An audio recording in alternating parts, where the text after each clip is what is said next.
forget everything you think you know about angels. Those cute, chubby babies with little wings, not even close. The Bible describes something far stranger, more powerful, and frankly, more terrifying. Today, we're counting down the top 10 most mind-blowing descriptions of angels straight from the scriptures. Get ready, because things are about to get weird. Coming in at number 10, we have the heavenly host.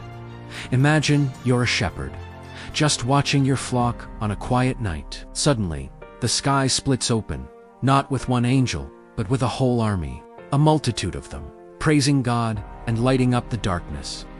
Luke chapter 2 describes this overwhelming celestial army appearing in an instant. It wasn't just a calm, beautiful sight. It was a sudden, massive display of heavenly power, an entire legion of shining beings filling the sky. This wasn't a gentle whisper. It was a full-blown celestial invasion of light and sound, a sight that would leave anyone speechless and trembling. At number 9, we meet the mighty angel from the book of Revelation. This isn't your average messenger. Chapter 10 describes a being of colossal scale, robed in a cloud with a rainbow over its head. Its face shines like the sun, and its legs are like pillars of fire. One foot is on the sea, the other on the land, showing its immense dominion over the earth. This angel holds a little scroll and speaks with a voice that roars like a lion. The sheer scale and power described here are staggering, painting a picture of a cosmic entity whose presence alone reshapes the landscape. This is a being of pure, raw, elemental force. Our number 8 spot is taken by a figure known only as the Destroyer. In Exodus chapter 12, during the 10th plague of Egypt, this angel passes through the land. There's no grand description of its appearance, no shining light or majestic wings.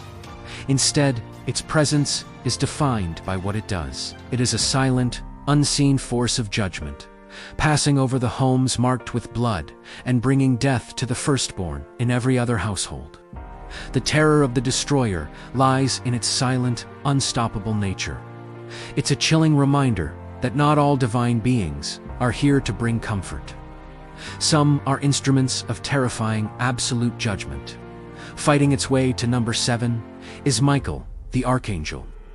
If you need a warrior, you call Michael. In Revelation chapter 12, he is depicted as the commander-in-chief of heaven's armies, leading the celestial forces in a cosmic war against the dragon, Satan, and his fallen angels.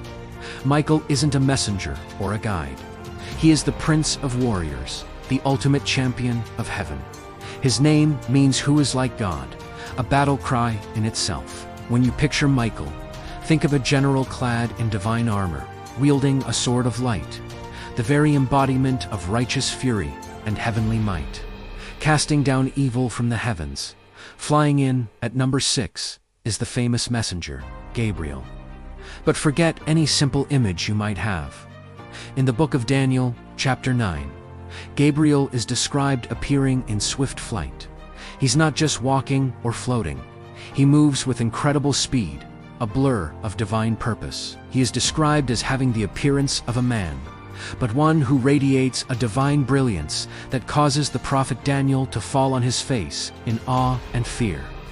Gabriel's role is to deliver crucial messages from God, but his arrival is an event in itself, a high-speed, brilliant manifestation of heaven's authority, cutting through the mortal realm to deliver world-changing news. Now we enter the truly bizarre. At number 5, we have the angel of the Lord from Exodus chapter 3. When this angel appears to Moses, it doesn't take on a humanoid form. Instead, it manifests as a flame of fire from within a bush. The bush burns, but it is not consumed. This is an angel as a pure elemental phenomenon. It's a living fire, a paradoxical being that embodies both destruction and preservation. Imagine seeing that, a fire that defies the laws of nature, speaking with the authority of the Almighty. It's a powerful, mysterious, and unforgettable image of a divine being existing beyond our understanding of form. Breaking into our top 4 are the eponyme or the wheels. Ezekiel chapter 1 gives us one of the most alien descriptions in the entire Bible. These aren't beings with bodies at all. They are described as wheels within wheels, intersecting at right angles, allowing them to move in any direction without turning. Their rims are massive, terrifying, and covered all over with eyes. They move in perfect sync with other living creatures, guided by a divine spirit. The Opanim are less like beings and more like a piece of living, all-seeing, divine machinery.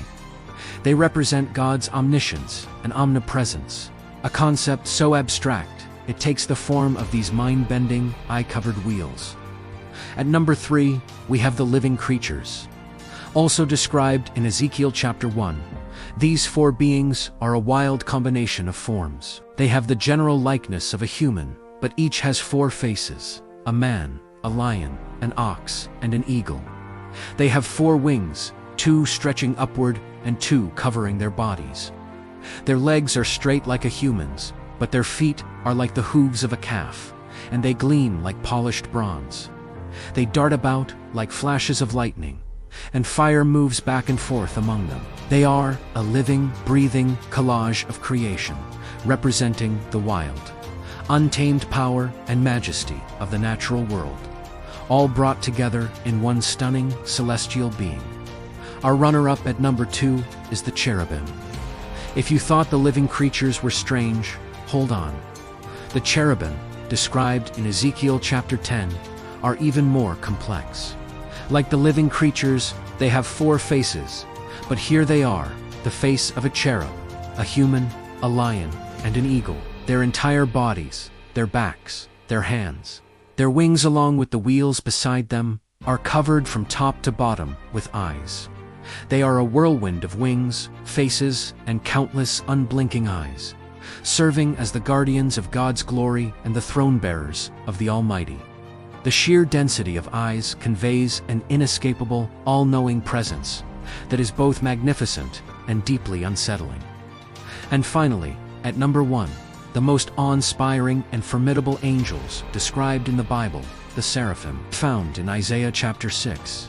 These are the beings who exist in the closest proximity to God's throne. Each seraph has 6 wings.